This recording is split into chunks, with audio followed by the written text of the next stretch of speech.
Hello guys, welcome you to Grasp English with Meno. And today I'm here with you with a new topic that is how to do active and passive voice. Okay? किस तरह से हम active and passive voice को किस तरह से करें, बहुत ही कंफ्यूजन पॉइंट जो है कई स्टूडेंट्स के लिए रहता है और बड़े क्लासेस में आते तक भी उनका ये कंफ्यूजन पॉइंट क्लियर नहीं हो पाता है। तो आज जो एक्टिव और पैसिव वॉइस में आपके लिए लेके आई हूँ, बिल्कुल बेसिक लेवल से लेके आई हूँ, शुरुआत से किस तरह से हम जो है एक्टिव और पैसिव वॉइस को करें। सारे के सारे रूल्स जो है विद एग्जांपल्स हम हिंदी में यहाँ पर समझने वाले हैं। ओके, अब देखिए, किसी भी काम को करने के तरीके को हम दो तरह से दिखा सकते हैं। ओके, किसी भी काम को करने के तरीके को हम दो तरह से दिखा सकते हैं, उसे ही एक्टिव और पैसिव वॉइस बोला जाता है। अब देखिए, एक्टिव और पैसिव वॉइस को हम डायरेक्ट एंड इनडायरेक्ट स्पीच भी बोलते हैं। क्यों बोलते हैं? एक्टिव का मतलब किसी भी काम को जो कर रहा है उसको डायरेक्ट दिखाना, और पैसिव यानी कि इनडायरेक्ट स्पीच, दैट मीन्स कि जो काम हो रहा है उसे घुमा फिरा कर दिखाना, दैट मीन्स इनडायरेक्टली दिखाना। ठीक है, तो इसीलिए इन्हें डायरेक्ट और इनडायरेक्ट स्पीच भी बोला जाता है। तो रूल्स को पढ़ने के साथ साथ, एग्जाम्पल्स को भी पढ़ने के साथ साथ एक चीज जो है आपसे बोलना चाहूंगी, एक बात आपसे करना चाहूंगी कि अगर आप मेरे चैनल में नए हैं तो मेरे चैनल को कर दीजिए सब्सक्राइब, ताकि आगे आने वाले लेटेस्ट अपडेट्स आपको मिलती रहे। Because I am covering your English grammar topics from class 1 to class 10 and also free English speaking course we are doing here. Okay, so to get latest updates you have to subscribe my channel. Okay, चलिए topic को start करते हैं, that is active voice firstly. ठीक है, अब देखिए, active voice जैसे कि मैंने अभी बोला, एक्टिव वॉइस जो है वो मुख्य फोकस जो है उसका एक्टिव वॉइस का सब्जेक्ट की तरफ होता है। ठीक है, सब्जेक्ट मतलब जो काम कर रहा है, जो पर्सन, चाहे वो नाउन है या प्रनाउन है। नाउन मतलब किसी का नाम, प्रनाउन मतलब he, she, it, they, his, her, him. ठीक है, ये सारे प्रनाउंस होते हैं, इनकी भी वीडियोस मैंने डाल रखी है। ओके, तो अभी मैं आपके साथ वो डिस्कस नहीं करूंगी। ठीक है, नाउन और प्रनाउन की वीडियोस मैंने डाल रखी है, आप वहां पर जाके अच्छे से देख सकते हैं, क्योंकि मैंने हिंदी में विद एग्जाम्पल्स आपके साथ वहां पर भी डिस्कस किया है। ओके, यहाँ पर हम बात कर रहे हैं एक्टिव वॉइस की। अब देखिए, एक्टिव वॉइस जो है यानी कि जो काम कर रहा है उसे सीधे तौर पर बताना, सीधे तौर पर बताना, उसे ही एक्टिव वॉइस बोला जाता है। ठीक है, जैसे कि हम अगर एक एग्जाम्पल ले लें, ठीक है, एग्जाम्पल देख सकते हैं आप, राम एक पत्र लिख रहा है। ओके, राम एक पत्र, यहाँ पे सीधा का सीधा फोकस कहाँ पे है? राम पे। सीधा फोकस जो है किसमें है? सब्जेक्ट में। तो वही मैंने बोला कि एक्टिव वॉइस में पूरा फोकस जो है वो सब्जेक्ट में होता है, और वहीं उल्टा अगर हम पैसिव वॉइस की बात करें, वहां पर पूरा का पूरा फोकस जो है वो ऑब्जेक्ट पर होता है। ठीक है, जैसे कि मैंने एग्जांपल आपको बताई, that is Ram is writing a letter, that is active voice. इसमें मुख्य फोकस जो है वो कहाँ पर है? राम पर है। ओके, अब देखिए, अगर हम पैसिव वॉइस की बात करें, जैसे मैंने अभी आपसे बोला कि पैसिव वॉइस में जो पूरा फोकस होता है वो ऑब्जेक्ट पर होता है। ठीक है, तो अगर हम एक्टिव वॉइस को पैसिव वॉइस में कन्वर्ट कर दें तो राम जो है वो क्या बन जाएगा? ऑब्जेक्ट बन जाएगा। ठीक है, एक्टिव वॉइस में ये क्या था? राम क्या था? सब्जेक्ट था। ठीक है, तो यहाँ पर हम किस तरह से, पहले हम हिंदी में इस वाक्य को पढ़ते हैं। ठीक है, तो पैसिव वॉइस में हम किस तरह से इसको कन्वर्ट करेंगे, दैट इज एक पत्र राम द्वारा लिखा जा रहा है। ओके, तो इसको हम किस तरह से, एक पत्र, अब देखिए वहां पर लेटर जो था वो क्या था? ऑब्जेक्ट था। यहाँ पर लेटर को हमने क्या बना दिया? सब्जेक्ट बना दिया। ओके, तो हमारा जो है पैसिव वॉइस, इनडायरेक्ट स्पीच जिसे हम बोलते हैं, वो क्या बन जाएगा? That is a letter is being written by Ram, that is passive voice. इसमें पूरा का पूरा फोकस जो है वो कहाँ पर है? लेटर में है, पत्र में है। ठीक है, तो चलिए थोड़ा सा आगे और बढ़ते हैं। अब हम ये देखते हैं कि what is the difference between active and passive voice. Okay, what is the difference between active and passive voice? इन दोनों में डिफरेंस क्या है, अंतर क्या है इन दोनों में? देखिए, कोई भी सेंटेंस है, चाहे वो छोटा है चाहे वो बड़ा है, ठीक है, हर एक सेंटेंस में एक सब्जेक्ट, एक वर्ब और एक ऑब्जेक्ट होता है, नो वेरिएबल। ओके, तो सब्जेक्ट वर्ब और ऑब्जेक्ट की वीडियो भी मैंने डाल रखी है, ग्रामेटिकल पर्सन की वीडियो भी मैंने डाल रखी है, उसे भी आप अच्छे से जाकर देखिए, अच्छे से समझिए, ताकि आपको एक्टिव और पैसिव वॉइस करने में कोई दिक्कत ना आए। ठीक है, तो यहाँ पर हम बात कर रहे हैं कि डिफरेंस क्या है एक्टिव और पैसिव वॉइस में। अब यहाँ पर अगर हम बात करें कि सब्जेक्ट वर्ब और ऑब्जेक्ट होता क्या है। सब्जेक्ट क्या है, जो काम जो जिसके द्वारा काम किया जा रहा है उसे ही सब्जेक्ट बोला जाता है। ओके, सब्जेक्ट क्या है, जो काम करता है। और यहाँ पर अगर हम ऑब्जेक्ट की बात करें तो ऑब्जेक्ट क्या है, जिसपे काम किया जा रहा है। जैसे कि अगर मैं बोलूं कि I am cooking a food, okay, तो मैं खाना बना रही, I am cooking a food, मैं खाना बना रही हूँ। तो यहाँ पर काम किस में किया जा रहा है, फूड में किया जा रहा है। तो फूड क्या है, ऑब्जेक्ट है। तो मैं काम कर रही हूँ, आई, तो आई क्या है, सब्जेक्ट है। ओके, खाने में काम किया जा रहा है तो वो क्या है, ऑब्जेक्ट है। तो वही मैंने बोला कि सब्जेक्ट क्या है, जो काम करता है। मैं काम कर रही हूँ, I am cooking, that's why I am the subject. Okay, तो ऑब्जेक्ट की बात करें तो ऑब्जेक्ट क्या हुआ, फूड, खाना। यानी कि ऑब्जेक्ट क्या है, जिसके ऊपर काम किया जा रहा है। और वर्ब का तो आपको पता ही है कि जो काम हो रहा है उसे ही, जो काम करने को बताता है उसी को ही वर्ब बोला जाता है। ठीक है, अब देखिए कंडीशन यहाँ पर क्या है कि कार्य हो रहा है, हो चुका है या होने वाला है, ये सब हमें वर्ब से पता लगता है। ठीक है, काम हो चुका है, हो रहा है या होने वाला है, ये सब हमें वर्ब से पता लगता है। ठीक है, तो इनके प्रयोग कर इनको जो हमने यूज करना है, इसको यूज करने का तरीका भी अलग ही होता है। ठीक है, अगर हम एक्टिव वॉइस की बात करें तो आपको पता है यहाँ पर सबसे पहले सब्जेक्ट आता है, उसके बाद वर्ब आती है, उसके बाद क्या आता है, ऑब्जेक्ट आता है। यही होता है। ठीक है, पहले subject, then verb, then object. Okay, तो इसमें सब्जेक्ट सबसे पहले आता है, उसके बाद वर्ब आती है और सबसे लास्ट में जो है वो क्या आता है, ऑब्जेक्ट आता है। ठीक है, तो एक्टिव वॉइस को पहचानने का यही एक तरीका है। और इसके अलावा अगर हम पैसिव वॉइस की बात करें तो पैसिव वॉइस का हमें कैसे पता लगता है, उसको पहचानने का क्या तरीका है। यहाँ पर ऑब्जेक्ट पहले आ जाएगा, देन वर्ब आएगा, देन सब्जेक्ट आएगा, यानी कि उल्टा हो जाएगा। ओके, पैसिव वॉइस जो है, अगर हमने पहचानना है तो सबसे पहले उसमें ऑब्जेक्ट आता है, देन वर्ब आता है और देन सब्जेक्ट आता है। ओके, यानी कि उल्टा हो गया। ओके, इनडायरेक्ट हो गया। अब यहाँ पर ध्यान देने वाली बात क्या है, यहाँ पर जो चीज हमने नोट करनी है, यहाँ पे सब्जेक्ट और ऑब्जेक्ट जो है वो इंटरचेंज होते हैं आपस में, ये चेंज नहीं होते हैं, इंटरचेंज। यानी कि सब्जेक्ट की जगह पर ऑब्जेक्ट आ जाएगा और ऑब्जेक्ट की जगह पर सब्जेक्ट आ जाएगा। ठीक है, लेकिन चेंज क्या होता है, यहाँ पर चेंज होती है वर्ब। चेंज क्या होता है, यहाँ पर चेंज होती है वर्ब। ओके, पैसिव वॉइस अगर हमने बनाना है तो हमेशा इस चीज का ध्यान रखना पड़ेगा कि जब भी हमने पैसिव वॉइस बनाना है तो पैसिव में हमेशा थर्ड फॉर्म का यूज होता है। पैसिव में हमेशा थर्ड फॉर्म का यूज। इसके बाद मैं आपको रूल्स भी बताती हूँ कि इसके रूल्स कौन कौन से होते हैं। ठीक है, लेकिन इस चीज का ध्यान रखना है कि पैसिव में हमेशा थर्ड फॉर्म या पास्ट पार्टिसिपल जिसको हम बोलते हैं उसका यूज होता है। ठीक है, इसके साथ ही जो हेल्पिंग वर्ब होती है उसमें भी बदलाव होता है। हेल्पिंग वर्ब जो चेंज होती है वो आपको पता ही होगा, जैसे ही का हिम बन जाता है, दे का देम बन जाता है, आई का मी, वी का एस। ओके, ये हेल्पिंग वर्ब्स होती हैं और हेल्पिंग वर्ब्स में भी चेंज आता है जब हम active voice to passive voice में चेंज करते हैं। तो इसके साथ ही अब हम इसके रूल्स भी देखते हैं क्या क्या है। ठीक है, हम इसके रूल्स भी देखते हैं और रूल्स को फॉलो करते हुए साथ साथ हम इसकी एग्जांपल्स भी करेंगे। ओके, तो देखिए रूल नंबर वन क्या है, यहाँ पर जो चेंज होता है, जैसे मैंने बोला सब्जेक्ट की जगह पे ऑब्जेक्ट और ऑब्जेक्ट की जगह पे सब्जेक्ट, यही चेंज होता है। पहला और सबसे बेसिक नियम ये है कि पैसिव वॉइस में जो सेंटेंस है, पैसिव वॉइस में जो सेंटेंस है वो पूरा का पूरा चेंज हो जाता है।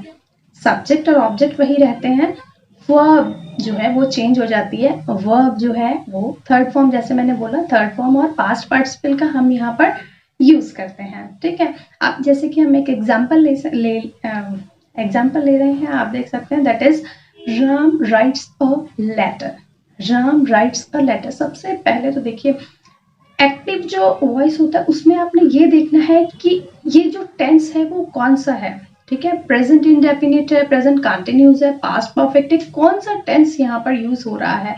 क्योंकि रूल्स जो है वो उसी के अकॉर्डिंग जो है वो फॉलो किए जाते हैं, क्योंकि अगर इनडेफिनिट है तो उसका रूल अलग से है, अगर कंटिन्यूस है तो उसका रूल अलग से है, ठीक है। तो वो रूल्स भी अभी आपको आगे बताऊंगी। अब यहाँ पर देखिए, पहला जो मैंने आपको सेंटेंस बोला that is Ram writes a letter. Okay, अब यहाँ पर राम राइट्स तो फर्स्ट फॉर्म के साथ एस या ईएस का यूज जो है वो कहाँ पर होता है, वो होता है प्रेजेंट इंडेफिनिट टेंस में।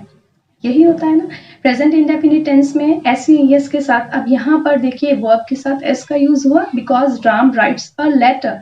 ओके, तो अगर हमने इसको पैसिव वॉइस में चेंज करना, तो जैसे मैंने बोला यहाँ पर हमारा ऑब्जेक्ट क्या है, लेटर। लेटर जो है वो सब्जेक्ट बन जाएगा। A letter, sorry, a letter is, यहाँ पर अब थर्ड फॉर्म का यूज होगा राइट से, तो राइट का रॉट रिटन, ठीक है। तो थर्ड फॉर्म का यूज होगा, तो हमारा सेंटेंस क्या बन जाएगा, that is a letter is written by Ram. तो राम जो है वो क्या था, सब्जेक्ट था, यहाँ पर क्या बन गया, ऑब्जेक्ट। ओके, ये है rule number 1। Now the rule number 2। Rule number 2 is कि यहाँ पर जो पैसिव वॉइस है इसमें मेन वर्ब के केवल थर्ड फॉर्म या पास्ट पार्टिसिपल का ही प्रयोग किया जाता है। ओके, यूज किया जाता है, इसके अलावा कोई और फॉर्म नहीं लगती है, चाहे कोई सा भी सेंटेंस हो। चलिए सेंटेंस देखते हैं। फर्स्ट वन सेंटेंस इज वही जो अभी हमने पहले किया, that is Ram writes a letter. Ram writes a letter, a letter is written by Ram, that is passive voice. Okay, ये हमने अभी पहले किया। Now the second one sentence is, second one sentence देखिए, that is Ram is writing a letter. अब यहाँ पर देखिए Ram is writing a letter, that is present continuous tense, ठीक है। Ram is writing a letter, यहाँ पर राइटिंग आ गया, दैट मीन्स कंटिन्यूअस टेंस आ गया। इस चीज का आपने ध्यान रखना है कि जहां पर कंटिन्यूअस आ जाता है, देखिए वर्ब की थर्ड फॉर्म ही रहेगी, लेकिन थर्ड फॉर्म के पहले जो है वो क्या आ जाएगा, बीइंग आ जाएगा। ओके, थर्ड फॉर्म के पहले क्या आ जाएगा, बीइंग आ जाएगा।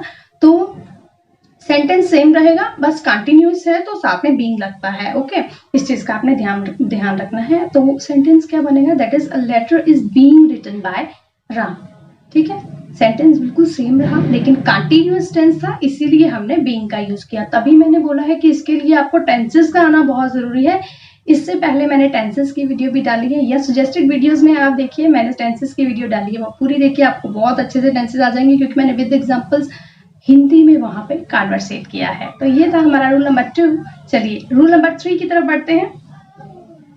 Now the third one rule is, third one rule क्या बोलता है, थर्ड वन रूल ये है कि पैसिव वॉइस में सब्जेक्ट से पहले हमेशा बाय का यूज होता है। पैसिव वॉइस में सब्जेक्ट से पहले हमेशा बाय का यूज होता है। ओके, अब देखिए एक एग्जांपल लेते हैं हम। देखिए, ही ड्रिंक्स मिल्क, एग्जांपल है हमारी, ही ड्रिंक्स मिल्क। यहाँ पर ही क्या है, सब्जेक्ट है, ड्रिंक क्या है, वर्ब है, और मिल्क क्या है, ऑब्जेक्ट है। पैसिव वॉइस में चेंज करना है तो मिल्क क्या है, हमारा ऑब्जेक्ट है, और यहाँ पर क्या बन जाएगा, सब्जेक्ट बन जाएगा। ओके, ऑब्जेक्ट को हम सब्जेक्ट बनाएंगे, दैट इज मिल्क इज। अब देखिए ड्रिंक जो है वो क्या है, वर्ब है, ड्रिंक, ड्रैंक, ड्रंक। ओके, तो ड्रंक आ जाएगा।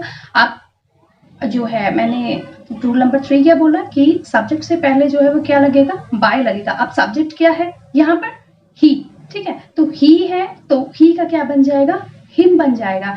Then the sentence will be, passive voice का सेंटेंस क्या बनेगा, that is milk is drink by, milk is drunk by him.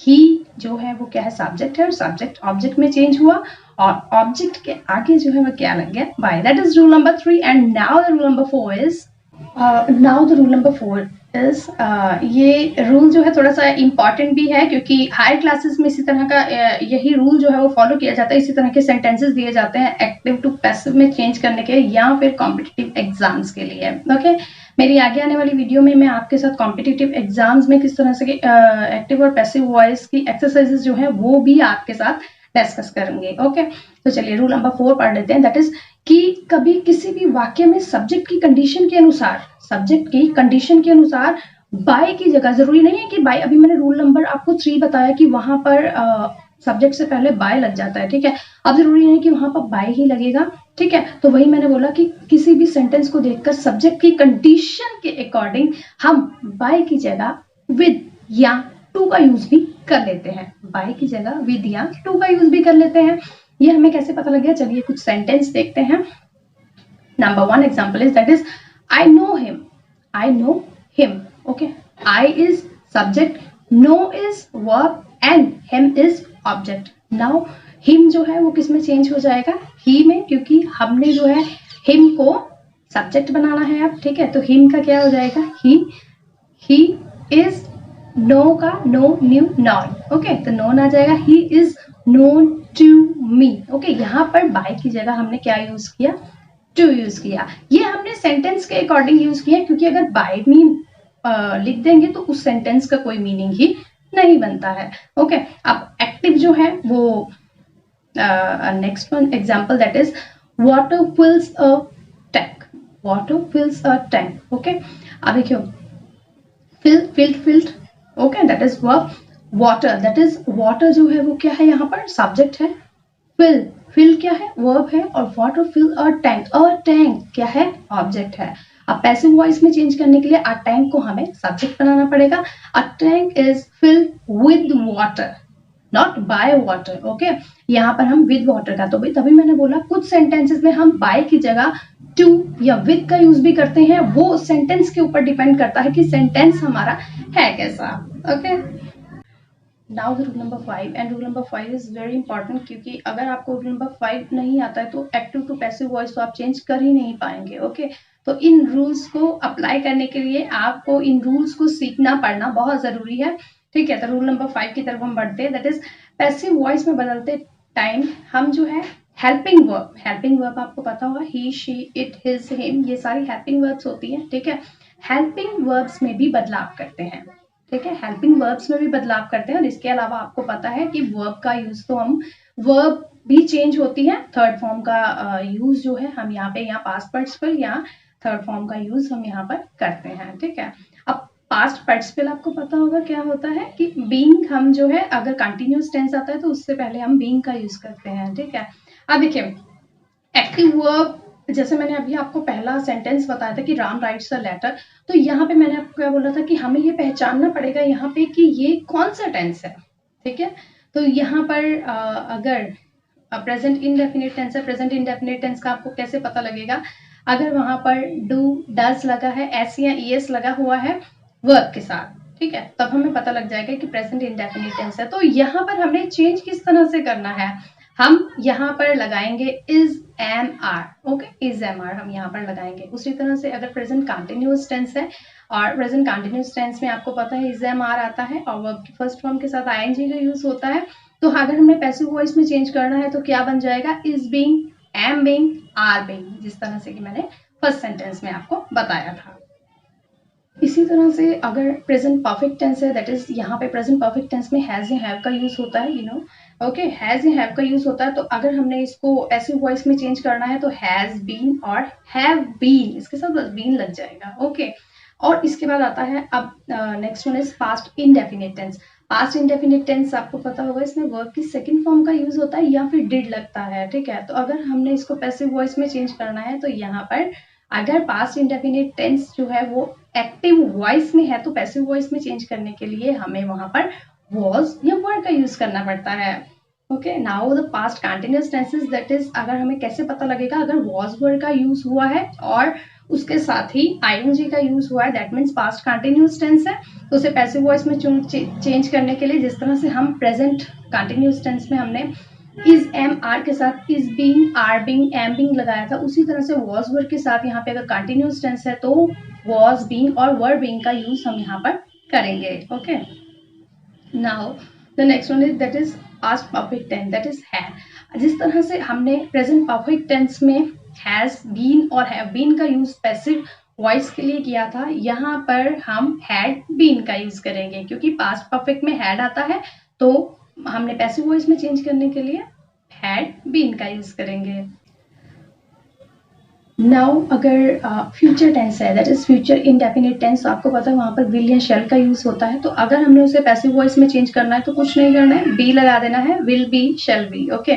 Now the future perfect tense, future perfect tense में आपको पता है will have या शेल हैव का use होता है, तो उसी तरह से अगर विल हैव या शेल हैव आता है तो साथ में हम बीन का यूज यहाँ पर कर लेंगे, ओके।